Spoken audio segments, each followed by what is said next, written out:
Once upon a time, in a small village surrounded by apple orchards, there lived a little boy named Max. Max loved apples more than anything in the world. He would eat them every day and never get tired of them. One afternoon, while exploring the forest, Max discovered something amazing, a hidden apple tree full of the biggest, juiciest apples he had ever seen. The tree stood tall in a quiet clearing, and no one else seemed to know about it. "This will be my secret apple tree," Max whispered to himself. "I won't tell anyone." Every day after school, Max would run to the secret apple tree and fill his bag with apples.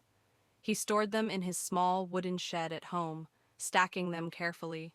Even though he had more apples than he could eat, he never shared them. Whenever his friends asked if he had any extra apples, he would shake his head. "I don't have any apples to share," he'd say, even though his shed was full. One day, the village's apple orchards stopped growing apples due to a long drought. Max felt a tiny pinch in his heart, but he ignored it. Weeks passed, and Max's apple stash kept growing bigger and bigger. But then, one day, when he went to grab an apple, he noticed something terrible.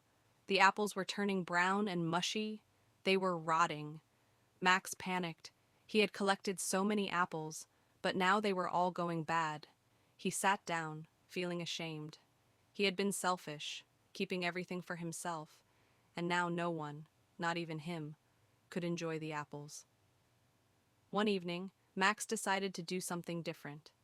He picked as many fresh apples as he could from the tree and ran to the village square. "Free apples for everyone," he called out. The villagers rushed over, surprised and happy. That night, Max's heart felt lighter. He had finally learned the secret of happiness. Sharing makes everything better. Max took a big bite of his apple and smiled. It tasted even better than before. From that day on, Max never kept apples just for himself. He always shared, knowing that happiness grows when it's given away. This story teaches us that sharing brings more joy than keeping everything to yourself.